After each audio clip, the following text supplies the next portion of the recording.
Mendonça manda retirar vídeo que associa Flávio Bolsonaro a Borcaro e diz que sátira não afasta a proibição de deepfake.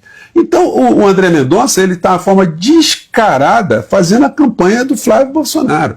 Mendonça deve manter inquéritos de Lulinha no STF após pedido da PGR para enviar caso à primeira instância. O que vai acontecer é o seguinte: o André Mendonça ele vai ter que dar um despacho, né? Eu não vi o despacho dele ainda.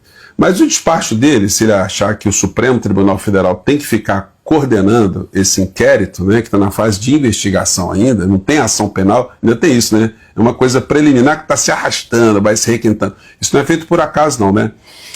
Mas no despacho dele, ele tem que dizer por que o Lulinha tem que ficar no Supremo Tribunal Federal. O processo dele ele tem que invocar concretamente. E pelo que se viu agora, de pessoas dizendo, ele quer que o processo fique lá no inquérito, fique no Supremo Tribunal Federal, porque pode aparecer alguém.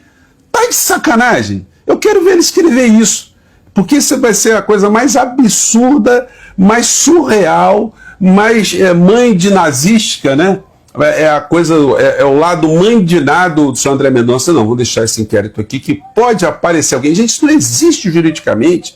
O que esse ministro tem na cabeça, gente? E o questionamento aí é técnico. Não tem fundamento para isso. Obviamente, se ele dá um despacho que não tem alegação formal, não tem alegação jurídica, o Procurador-Geral da República ele vai ter que recorrer. Se ele recorrer, eu acredito que ele recorra, acontecendo esse trâmite, infelizmente esse julgamento dessa questão vai cair na segunda turma, que é a turma do André Mendonça, do Fux e do Cássio Nunes Marques.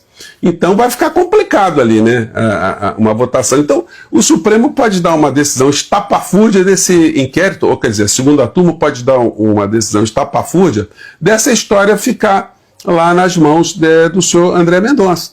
Mas, gente, não resiste juridicamente, né?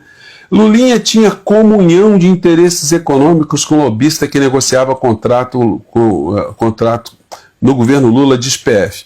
Olha só, são os tais vazamentos, as tais informações enviesadas. Agora, esse tipo de ilação, né? Lulinha tinha comunhão de interesses econômicos. Como é que se prova isso? Qual o fundamento? É achismo também. O Deltan Dallagnol deve ter feito uma escola grande dentro da Polícia Federal, né? Porque agora sim, não. Eles não fizeram nada, mas eles estavam pensando em fazer. Bom, mas qual é a prova do que eles estavam pensando em fazer? Não. Eles tinham uma comunhão. Eles faziam parte de uma seita secreta, né? Por isso que a gente não pode saber. Mendonça manda a Polícia Federal investigar novamente o vazamento de inquérito sobre o Lulinha. Senhor Mendonça, o senhor tem que quebrar o sigilo e divulgar tudo. Aliás, eu acho que os advogados do Lulinha já tinham que ter feito isso há muito tempo. Eu vejo a declaração do Marco Aurélio, que é o advogado do Lulinha, ele sempre hipotecando algum tipo de credibilidade ao Mendonça, né? Não, confiamos no senhor André Mendonça, tem tratado a gente com muita cordialidade, muito respeito, acreditando. Olha, santa ingenuidade, Batman.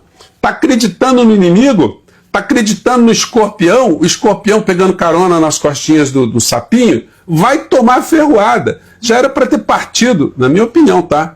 Para denunciar o comportamento do senhor André Mendonça há muito tempo. Questionar, olha, queremos, ou até o seguinte, pegar tudo que se tem e falar assim, nós vamos fazer um site, vamos publicar tudo. Pronto, tudo que nós temos vamos publicar. Sei lá. É para acabar com, pelo menos, minimizar esse tipo de patifaria. Datafolha divulga nesta sexta-feira a primeira pesquisa da eleição presidencial após do início da campanha. Então qual é a expectativa? Se faz bombardeio, agora vai se medir se a estratégia deu certo. De tirar alguns pontos do Lula e de jogar alguns pontinhos para o Flávio Bolsonaro.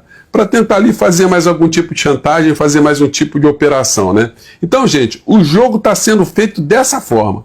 E aí ninguém está lembrando que a Orcrim Internacional dos Bolsonaros tem um pivô que está preso, que é o criminoso que tentou matar, até a gente tem utilizado a expressão que ele tentou fazer um feminicídio. Ele não tentou fazer feminicídio não, porque feminicídio aqui no Brasil é quando alguém tenta matar uma mulher em razão de ser mulher. No caso dele, não. Era um assassinato, era queima de arquivo. O bolsonarismo simplesmente está fingindo que não está acontecendo essa história. E aí a imprensa do nosso país também não noticia que o cara que funcionou como o conspirador internacional aqui no nosso país para dar motivos, até para o exército brasileiro, questionar as eleições brasileiras, esse não está sendo colocado em discussão. Um cara que está envolvido com o que tem mais podre na política mundial. Isso, vocês imaginem aí se fosse alguém do campo progressista, com uma pessoa que atuou aqui na assessoria de uma eleição, ter sido preso na Bolívia por tentativa de assassinato, envolvido com narcotráfico, com tudo que não presta, né? O que estaria acontecendo nas manchetes de jornais aqui no nosso país? Então, infelizmente, a gente está vendo essa situação toda. Flávio Bolsonaro disse que já prestou conta sobre Dark Horse e tenta colar caso Master a Lula. É tanta vigarice que é um negócio que a gente fica indignado, né? Como é que o Flávio Bolsonaro tem esse comportamento tão vigarista? Enfim, como eles agem, gente, sempre na base da mentira, na desqualificação, da fake news. E a imprensa é muito condescendente desde os tempos do Bolsonaro, porque o Bolsonaro ele sempre era o que tinha de mais podre na política brasileira.